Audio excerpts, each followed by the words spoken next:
حمد کثیر تیری، شکر تمام تیرا، اے مالک دو عالم، رحمان نام تیرا۔ الحمدللہ رب العالمین والصلاة والسلام علی اشرف الانبیاء والمرسلین وعلی آلہ واصحابہ اجمعین، اما بعد۔ بزرگان محترم، آج کی مجلس میں کچھ سوالات جو مختلف لوگوں کی طرف سے موصول ہوئے ہیں اور وہ چاہتے ہیں کہ شریعت کی روشنی میں ان سوالات کا ان کو جواب دیا جائے، آج میں انہی سوالات کو پیش کروں گا اور ان کا شرعی حل اور اس کا جواب آپ کو بتاؤں گا۔ متعدد حضرات نے اپنے سوالات بھیجے ہوئے ہیں، ان میں سے چند سوالات اس وقت اس مجلس کے اندر آپ کے سامنے رکھے جائیں گے اور پھر ان کا جواب آپ کو دیا جائے گا، لیکن مسائل کا مسئلہ ہے تو بہت غور سے سننا چاہیے تاکہ کہیں کنفیوژن نہ پیدا ہو جائے۔ اس لیے اب لیجئے کہ میں ایک ایک سوال پیش کرتا ہوں اور پھر اس کا جواب بھی آپ حضرات کو بتاتا جاؤں گا۔ سوال نمبر 1، ایک صاحب نے یہ سوال بھیجا ہے کہ میڈیکل انشورنس کی جو پریمیم ادا کی جاتی ہے اور اس کا واپس ملنا یقینی نہیں، اس کے زکوٰۃ کا کیا حکم ہے؟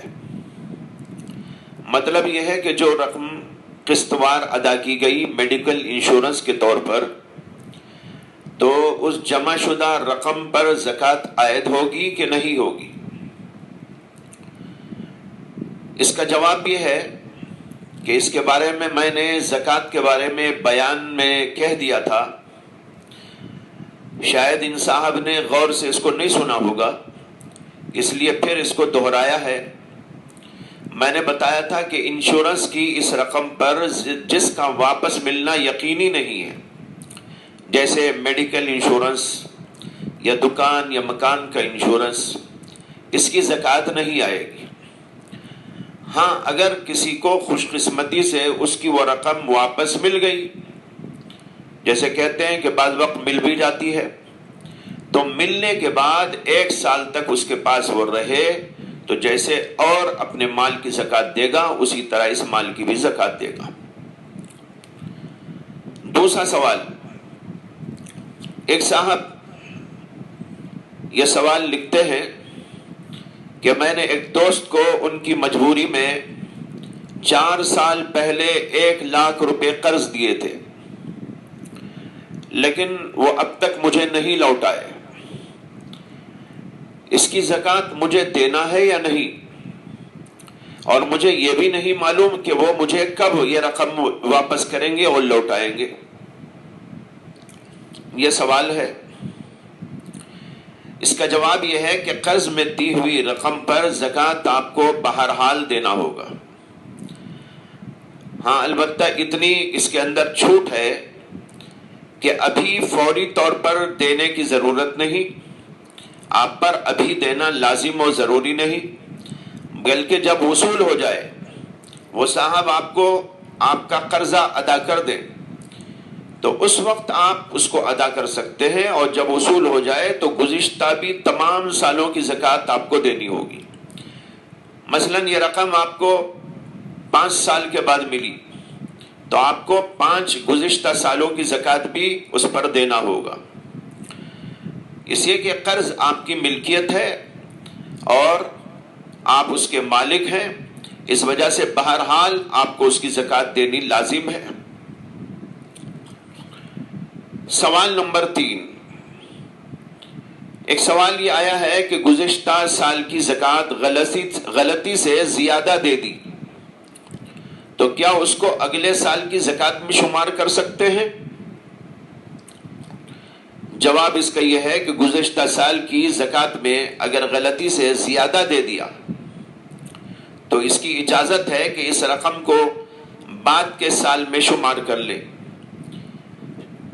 لیکن شرط یہ ہے کہ وہ دیتے وقت، رقم ادا کرتے وقت زکوٰۃ ہی دینے کی نیت کی گئی ہو۔ اگر زکوٰۃ کی نیت سے آپ نے دی اور زیادہ دے دی تو آپ اس رقم کو بعد کے سالوں میں کیلکولیٹ کر سکتے ہیں اور اس کو حساب میں شمار میں لے سکتے ہیں۔ سوال نمبر 4، ایک صاحب یہ سوال لکھتے ہیں کہ زکوٰۃ میں کیا اس کی اجازت ہے کہ تھوڑی تھوڑی کر کے زکوٰۃ دیں؟ اگر اجازت ہے تو اگلے سال کی زکوٰۃ اس طرح دینا جائز ہے یا پچھلے سال کی بھی دے سکتے ہیں؟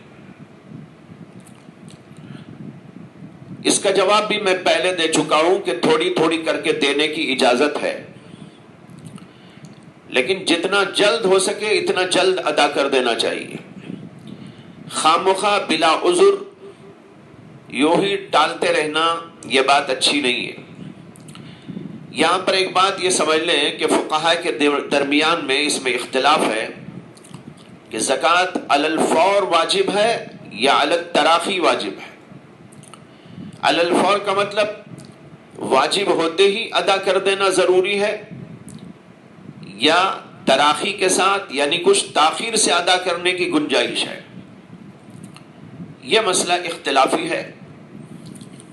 ہمارے علماء احناف میں سے امام محمد رحمۃ اللہ علیہ فرماتے ہیں کہ یہ واجب علی الفور ہے، یعنی واجب ہوتے ہی فوراً زکوٰۃ ادا کر دینا چاہیے، اور تاخیر کرنے سے آدمی گنہگار ہوگا۔ اور حنفیہ میں سے امام ابو یوسف رحمۃ اللہ علیہ وہ فرماتے ہیں کہ فوری طور پر زکوٰۃ ادا کرنا واجب نہیں، بلکہ تاخیر سے ادا کی جائے تو اس کی بھی گنجائش ہے، اور پوری عمر میں کبھی بھی ادا کر دیا تو اس کا یہ فرض ادا ہو جائے گا۔ لیکن ان کے نزدیک بلا عذر خامخواہ ایسا کرنا یہ اچھی بات نہیں ہے۔ بہرحال یہ مسئلہ اختلافی مسئلہ ہے، اور پھر اس مسئلے میں فتوے میں بھی اختلاف ہے کہ بعض فقہاء نے امام محمد کے قول پر فتویٰ دیا ہے تو بعض نے امام ابو یوسف کے قول پر۔ اب اس کے بعد دوسری بات یہ سمجھ لیں کہ امام ابو یوسف جو کہتے ہیں کہ تاخیر کر سکتے ہیں، اس کا مطلب یہی تو ہے کہ آدمی پر جو زکوٰۃ واجب ہو چکی ہے اس کی ادائیگی میں تاخیر کرنے کی گنجائش ہے۔ یہ مطلب تو نہیں کہ اگلے سال کی زکوٰۃ جو ابھی واجب ہی نہیں ہوئی اس میں تاخیر کر سکتے ہیں، کیونکہ وہ تو ابھی واجب ہی نہیں ہوئی۔ لہذا معلوم ہوا کہ جن حضرات کے نزدیک تاخیر کی گنجائش ہے ان کے نزدیک اس کا یہی مطلب ہے کہ جو زکوٰۃ آدمی پر واجب ہو گئی اس میں وہ تاخیر کرے تو گنجائش ہے۔ مگر بھائیو دھیان میں رہنا چاہیے کہ زندگی کا کوئی بھروسہ نہیں، موت ہم کو اور آپ کو پوچھ کر آتی نہیں، اس لیے بلا وجہ تاخیر کرنا اچھی بات نہیں۔ اگر ادا نہیں کیا اور موت نے آ کر ہمیں لقمہ اپنا بنا لیا تو ظاہر بات ہے کہ اللہ کے نزدیک گنہگار جائیں گے، اس لیے بلا وجہ تاخیر کی تو گنجائش نہیں ہے۔ لیکن اگر کوئی آدمی کسی مجبوری کی وجہ سے تھوڑی تھوڑی کر کے اپنی زکوٰۃ ادا کرنا چاہتا ہے تو اس کی گنجائش شریعت نے دی ہے۔ امام ابو یوسف رحمۃ اللہ علیہ کا یہی قول ہے، اور امام محمد جو کہتے ہیں کہ فوراً دینا چاہیے تاخیر سے گنہگار ہوگا، تو اس کے بارے میں بھی فقہاء کی دو رائے ہیں کہ تاخیر سے کیا مراد ہے۔ بعض کہتے ہیں کہ امکانی وقت کے بعد ایک دن بھی تاخیر نہیں کر سکتا ورنہ گنہگار ہو جائے گا، اور بعض کہتے ہیں کہ تاخیر سے مراد آئندہ سال تک تاخیر کرنا ہے کہ اس سے گنہگار ہوگا، اور اگر اگلے سال سے پہلے پہلے ادا کر دیا تو گنہگار نہیں ہو۔ یہ ہوا چوتھا سوال۔ اب لیجئے پانچواں نمبر۔ ایک صاحب نے یہ سوال کیا ہے کہ اپنی بچیوں کے لیے زیور بنا کر رکھا ہوا ہے، اس کی زکوٰۃ دینا ہے یا نہیں، اور دینا ہے تو کون دے گا؟ یہ مسئلہ بہت سارے لوگوں کو پیش آتا رہتا ہے۔ اس لیے ذرا غور سے اس کو سن لیجئے کہ بچیوں کے لیے زیور بنا کر اگر خود اپنی ہی ملکیت میں باپ نے یا ماں نے رکھا ہوا ہے اور بچیوں کو اس کا مالک نہیں بنایا تو اس کی زکوٰۃ زیور کے موجودہ مالک یعنی باپ یا ماں کے ذمے ہوگی، اس لیے کہ وہی اس کے مالک ہیں، انہوں نے ابھی تک اس کو بچوں کو نہیں دیا ہے، تو لہذا ماں یا باپ جو بھی اس کو بنائے ہوئے ہیں وہی اس کے مالک ہیں اور وہی اس کے ذمہ دار ہیں، اور زکوٰۃ بھی انہی پر ہوگی۔ اور اگر اس زیور کا مالک بچیوں کو بنا دیا گیا، باپ نے زیور بنایا یا ماں نے زیور بنایا، پھر اس کے بعد اپنی کسی بچی کو دے دیا کہ یہ تمہاری ملکیت ہے، تو بچیاں خود اس کی مالک ہو گئی۔ اب سوال یہ ہے کہ اس کی زکوٰۃ کس پر؟ تو یہاں پر یہ سمجھ لیجئے کہ اگر بچیاں ابھی بالغ ہو چکی ہیں اور وہ زیور بھی نصاب کے برابر ہے تو خود بچیوں پر اس کی زکوٰۃ عائد ہوگی اور ان کو دینا پڑے گا، اور اگر وہ ابھی بالغ نہیں ہوئی ہیں یا وہ زیور ابھی نصاب کے برابر نہیں ہے تو اس کی زکوٰۃ بچیوں پر بھی نہیں ہے اور کسی پر بھی نہیں۔ چھٹواں سوال،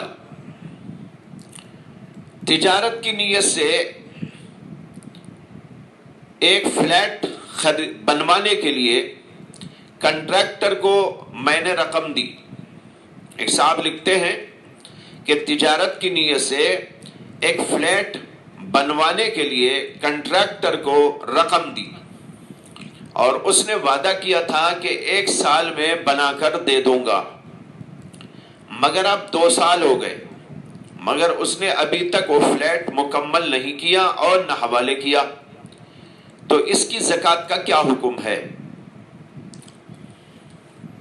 اس کا جواب یہ ہے کہ جو رقم فلیٹ بنوانے کے لیے دی ہے اور نیت تجارت کی تھی تو وہ رقم آپ کی تجارت میں لگی ہوئی، اس کی زکوٰۃ 1 سال ہونے پر آپ کے ذمے واجب ہو گئی، اور اس کی زکوٰۃ اس فلیٹ کے موجودہ ویلیو پر دینا ہوگا۔ مثلا 1 کروڑ میں آپ نے بنوایا، مگر اب اس کو بیچا جائے تو اس کی ویلیو زیادہ ہو گئی، زیادہ ہوگی، تو جتنی زیادہ ہے وہ سب ملا کر آپ کو زکوٰۃ دینا ہوگا۔ اس لیے کہ تجارت کی نیت سے جو مال بھی خریدا جائے اس کے اوپر زکوٰۃ عائد ہوتی ہے۔ مکان خریدیں، کوئی فلیٹ خریدیں، کوئی پلاٹ خریدیں یا کار خریدیں یا کوئی بنگلہ خریدیں، کوئی بھی چیز تجارت کی نیت سے خریدی جاتی ہے تو سال ہونے پر اس رقم پر، اس کے نفع پر، دونوں کے اوپر زکوٰۃ عائد ہوتی ہے۔ بہت سارے لوگ یہ سمجھتے ہیں کہ صرف اصل مال پر زکوٰۃ ہے، نہیں، زکوٰۃ کے اندر اصل مال بھی اور اس کا جو نفع ہے وہ بھی، دونوں شامل ہوتے ہیں، دونوں کو ملا کر زکوٰۃ دینی ہوگی۔ 7واں سوال، ایک صاحب لکھتے ہیں کہ میں نے ایک فلیٹ خریدا اور اس میں نیت یہ تھی کہ اس کو بیچ کر نفع کماؤں گا، مگر میں نے فلیٹ قسطوں پر خریدا ہے اور اس کی قیمت جو طے ہوئی تھی وہ 1 کروڑ روپے تھی، اس میں سے میں نے ابھی تک 75 لاکھ ادا کر دیا ہے اور 25 لاکھ کی ادائیگی ابھی باقی ہے۔ اب میرا سوال یہ ہے کہ اس مکان کی زکوٰۃ کس طرح ادا کرنا ہے اور کتنی ادا کرنا ہے؟ اب اس مکان کی قیمت بازار کے اندر بڑھ چکی ہے تو کون سی قیمت پر مجھے زکوٰۃ دینا ہوگا؟ اس کا جواب یہ ہے کہ آپ اس مکان کی موجودہ ویلیو نکالیں اور جو رقم آپ پر واجب الادا ہے، یعنی جو قسطیں آپ کی باقی ہیں 25 لاکھ، اس کو اس میں سے نکال دیں اور اب جو بچے اس کی زکوٰۃ نکالیں۔ اس کو ایک مثال سے سمجھ لیجئے، مثلا اب مکان کی قیمت بڑھ کر 1 کروڑ 25 لاکھ ہو گئی، تو اس میں سے جو آپ کو 25 لاکھ ادا کرنا باقی ہے وہ نکال دیں تو 1 کروڑ باقی ہے، آپ 1 کروڑ کی زکوٰۃ نکالیں گے۔ اور اگر مکان کی قیمت 1,10,00,000 ہو گئی تو اس میں سے 25 لاکھ جو واجب الادا ہیں، آپ کے ذمہ وہ قرض ہے، اس کو آپ نکال دیں، تو جو بچے 85 لاکھ، لہذا آپ 85 لاکھ کی زکوٰۃ ادا کریں۔ سوال نمبر 8،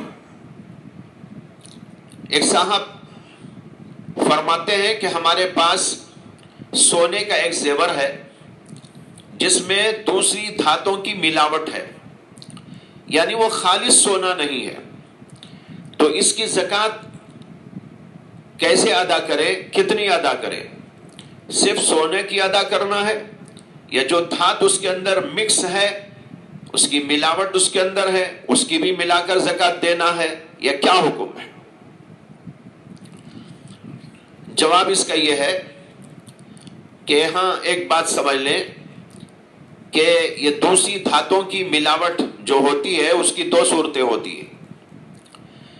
یہ کہ سونے کے ساتھ دوسری دھات جیسے تانبا یا پیتل کو ملا کر گلا دیا اور پھر دونوں کے مجموعے کو ایک کر اس سے زیور بنایا، جیسے عام طور پر ایسے ہی ہوتا ہے کہ سونے کے ساتھ تانبا ملا دیا، پیتل ملا دیا یا اور کوئی دھات ملا دی اور پھر اس کو گلا کر پھر اس کو ایک بنا دیا اور پھر اس سارے کا زیور بنا دیا۔ ایک شکل تو یہ ہوتی ہے۔ دوسری صورت یہ ہوتی ہے کہ سونا اپنی جگہ پر ہے اور اس کے ساتھ دوسری دھات کو بغیر گلائے صرف جوڑ دیا گیا ہے۔ جیسے مثال کے طور پر سونے کی چین ہے اور سونے کی چین کے ساتھ اس میں ایک ڈالر لگا ہوا ہے، ڈالر کسی اور چیز کا ہے، یہ ایک شکل دوسری یہ ہے۔ اگر پہلی صورت ہے، اور عموماً ایسے ہی ہوتا ہے کہ گلا کر اس کو دوسری دھاتوں کے ساتھ ملا کر مکس کر کے زیور بنایا جاتا ہے، تو ایسی صورت میں فقہاء نے حکم لکھا ہے کہ اس میں یہ دیکھنا ہوگا کہ سونا غالب اور زیادہ ہے یا دوسری دھات غالب ہے۔ اگر سونا غالب ہے تو اس کو سونا سمجھا جائے گا اور اس کی زکوٰۃ دینا ہوگا، اور زکوٰۃ بھی اس پورے مجموعے کی دینا ہوگا۔ یعنی اگر وہ زیور 100 گرام کا ہے تو 100 گرام کی زکوٰۃ دینا ہوگا، ایسا نہیں کہ اس میں سے دھات کا وزن کم کر کے زکوٰۃ دیں گے، بلکہ پورے کی زکوٰۃ دینا ہوگا۔ اب اسے پورے ہی سونے کا حکم ہوگا۔ اور اگر دوسری صورت ہے کہ سونے کے ساتھ دوسری دھات کو صرف جوڑ دیا گیا ہے، جیسے میں نے مثال دی کہ سونے کی چین میں ایک ڈالر تانبے کا لگا دیا گیا ہے، تو اس صورت کے اندر صرف سونے کی زکوٰۃ دینا ہوگا، اور جو دوسری دھات اس کے ساتھ ملی ہوئی ہے یعنی لگی ہوئی ہے اس کی زکوٰۃ عائد نہیں ہوگی۔ 9واں سوال ہے کہ کچھ ڈاکٹر حضرات یہ سوال بھیج رہے ہیں کہ ہم چند ساتھی ہیں، ڈاکٹر ہیں، ہم سب مل کر ایک ہسپتال چلاتے ہیں اور اس میں غریبوں کا مفت علاج کرتے ہیں، اور بعض بڑے بڑے علاج میں ہم ان کی بہت رعایت کرتے ہیں۔ ہمارا سوال یہ ہے کہ ہماری جو زکوٰۃ نکلتی ہے، ہم اس زکوٰۃ کو ہسپتال چلانے میں لگا دیں تو زکوٰۃ ادا ہو جائے گی یا نہیں، جبکہ اس ہسپتال سے غریبوں ہی کو زیادہ تر نفع پہنچایا جاتا ہے؟ ایک اہم سوال ہے، اور آج کے زمانے میں ایسے سوالات بہت پیش آتے رہتے ہیں۔ جواب اس کا یہ ہے کہ پہلے آپ یہ سمجھ لیں کہ زکوٰۃ کا ایک اصول ہے کہ اس میں تملیک کرنا ضروری ہے۔ تملیک کے معنی ہے کہ جو مال زکوٰۃ میں آپ نکالیں وہ مال غریبوں کو مالک بنا کر ان کے حوالے کر دیں۔ غریبوں کو، محتاجوں کا اس کا مالک بنا دینا ضروری ہے، اس کو کہتے ہیں تملیک۔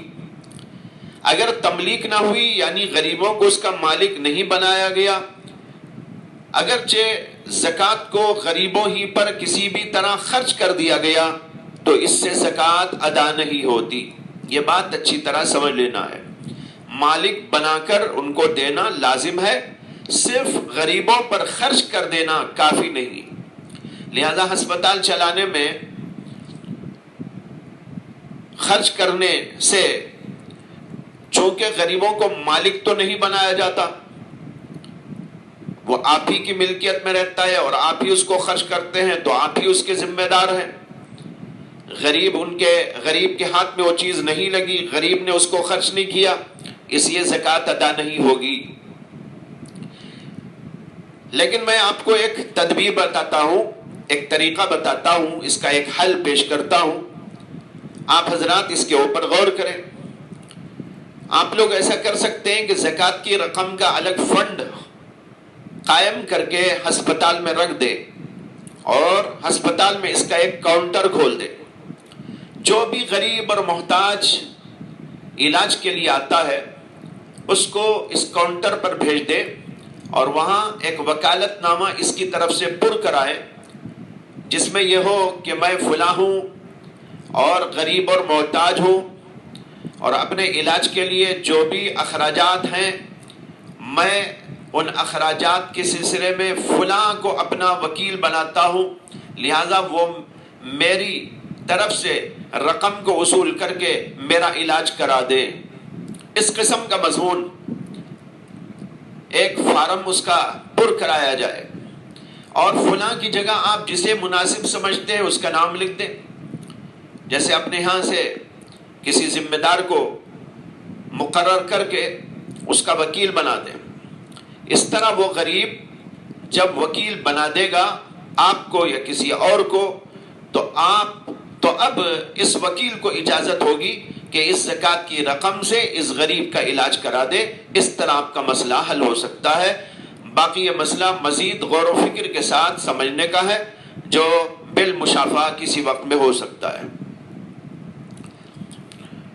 10واں سوال یہ ہے کہ اعتکاف کی حالت میں عورت پکوان کے لیے اپنے کمرے سے نکل سکتی ہے تو جماعت یا تراویح میں شرکت کے لیے دوسرے کمرے میں کیوں نہیں جا سکتی؟ یہ سوال نہیں ہے،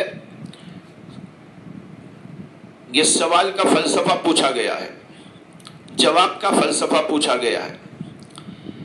یہ بات میں نے پہلے عرض کی تھی کہ اگر عورت اعتکاف میں بیٹھی ہے اور پکوان کے لیے کوئی موجود نہ ہو تو ایسی صورت میں عورت پکوان کے لیے اپنے کچن روم میں جا سکتی ہے اور جلدی سے جلدی اپنا کام کر کے اپنے معتکف میں یعنی اعتکاف کے والے کمرے میں واپس آ جا سکتی ہے۔